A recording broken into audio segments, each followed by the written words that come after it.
Welcome back po sa ating YouTube channel. Ito po ang inyong lingkod, Elminda Mix Vlog. Bumabati ng magandang umaga po sa ating around Middle East. Magandang umaga din o magandang tanghali sa atin sa Pilipinas. Kasi baka medyo late na ang pag-upload, di ba?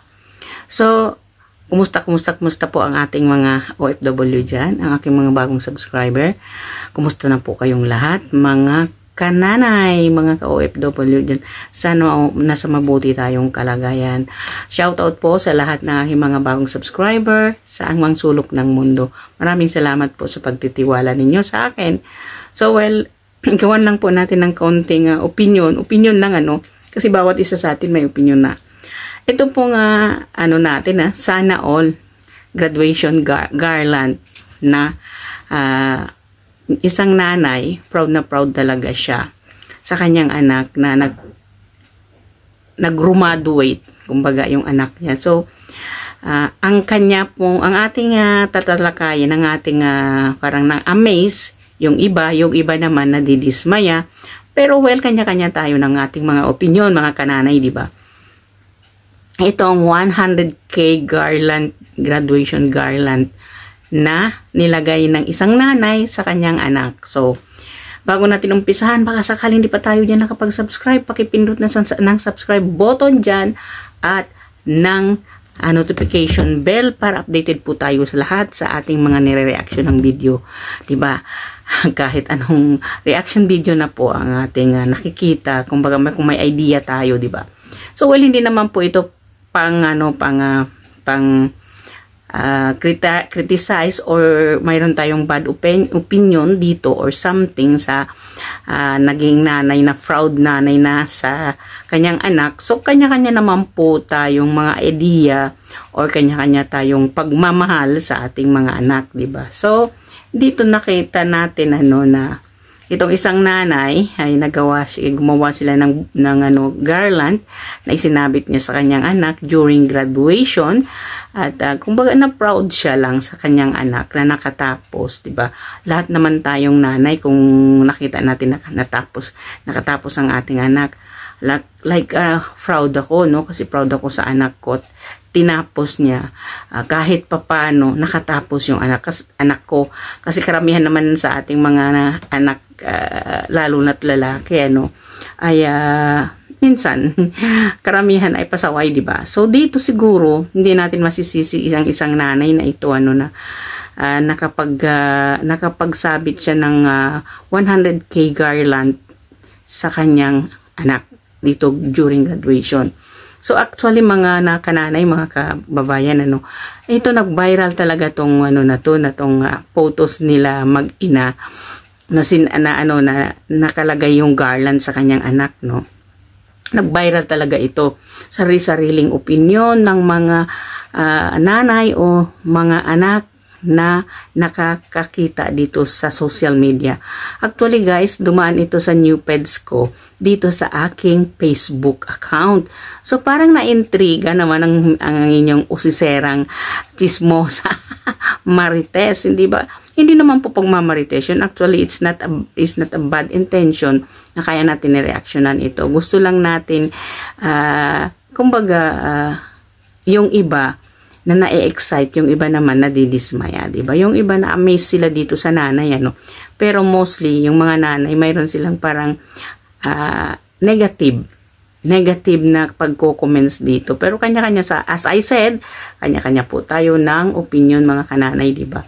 So, nakita natin, yung siguro ka-excited nitong nanay, ni ma'am, na nakagawa sila ng garland na yun na ganong kalaking halaga, Imagine, 100,000 pesos yun.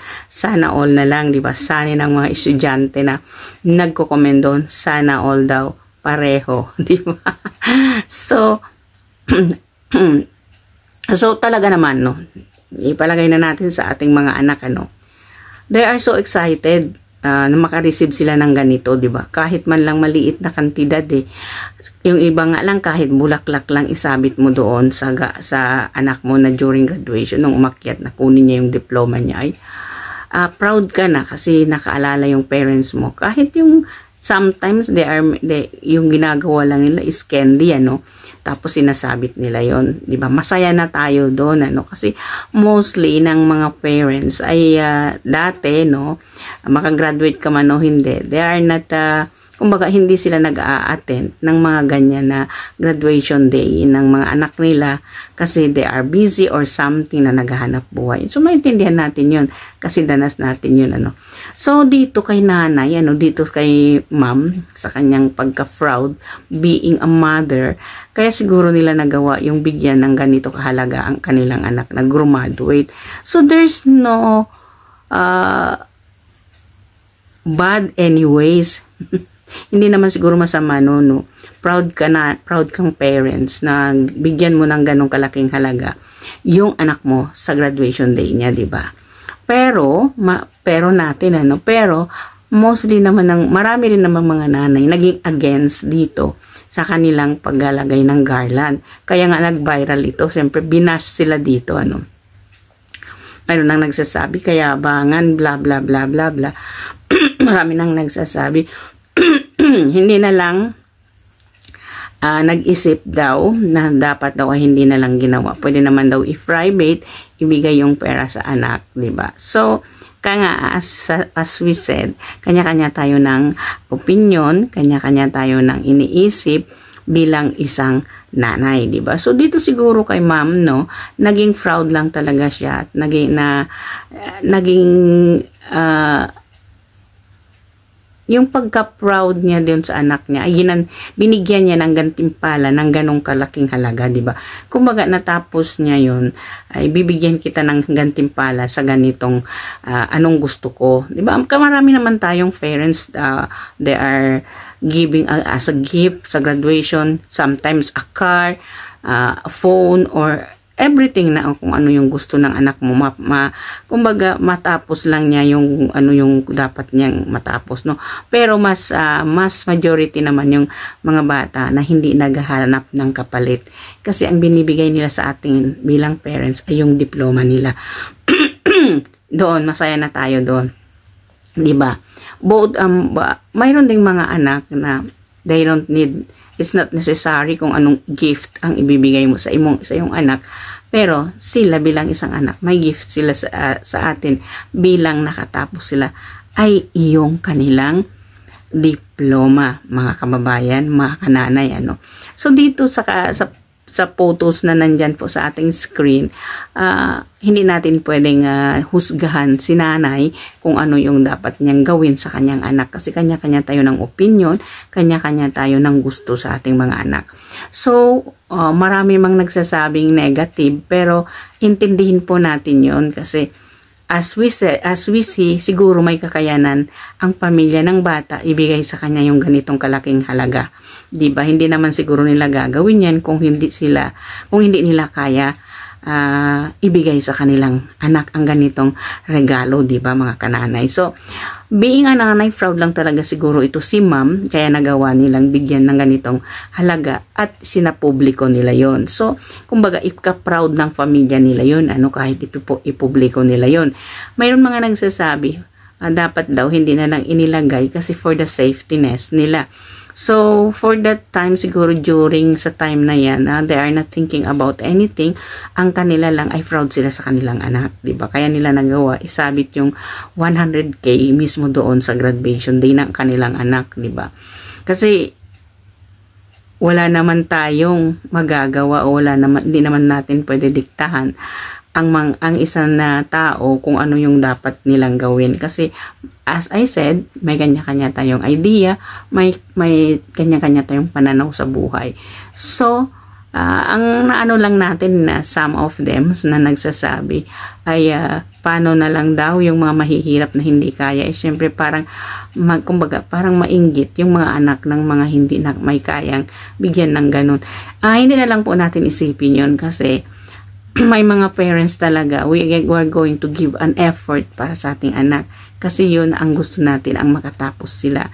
So dito sa mga nagko-comments ay sinasabi ng mga ibang estudyante na nakikita nila ito sa Facebook, sana all lang daw ng parents ay ganito.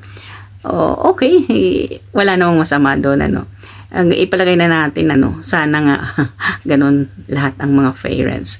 Pero, isipin po natin, kung kaya natin, gawin natin. Pag hindi natin kaya, huwag natin iporsige nang hindi tayo magka-problema, no? Diba? Ipaintindi na lang po natin sa ating mga anak ay hindi tayo magka-pare-pareho being a parent. Sa akin naman, sa side ko, pagmamahal ko sa aking anak, sapat na yon para sa kanila. Mabigyan man natin sila, pero mabigyan ko man siya ng kanyang gusto, pero hindi man sapat, pero at least nag-effort tayo. So, dito kay nanay, proud na proud tayo sa kanya, na ginawa niya yon sa kanyang anak, being na nakagraduate sa kanya, kung anumang kurso or anuman grades pa ang kanyang anak. Ang alam ko college na to kasi nakita naman natin yung uniform ng siguro something like marine or something, yung bang mga marino na ganyan ang sinusuot pag graduation nila. Pero hindi natin alam, no? Pero hindi ko sinasabi na this video is gawing kong reaction na para ipaalam sa inyo this is bad thinking or bad ang opinion o masama ang opinion or something na maiisip natin ang naging opinion ng magulang ng bata dito sa kanya. Hindi po. Inano lang natin ito na naging proud din tayo bilang isang nanay sa ating mga anak na graduate. Siguro sa pagka-proud ni ma'am ay ito ang kanyang regalo sa kanyang anak. Hindi po masama yun, di ba? So, may kanya-kanya tayong opinion. So, mga kamananay, mga kababayan, hanggang dito na lang. Kung nagustuhan po ninyo ang aking reaction video, paki-share and likes po ng ating video. And please don't forget to subscribe po ang aking munting bahay, Alminda Mix Vlog. At ito po ang inyong lingkod nagsasabi. May Allah bless us all. Mag-ingat po tayong lahat. See you again. Bye-bye po. Love you all.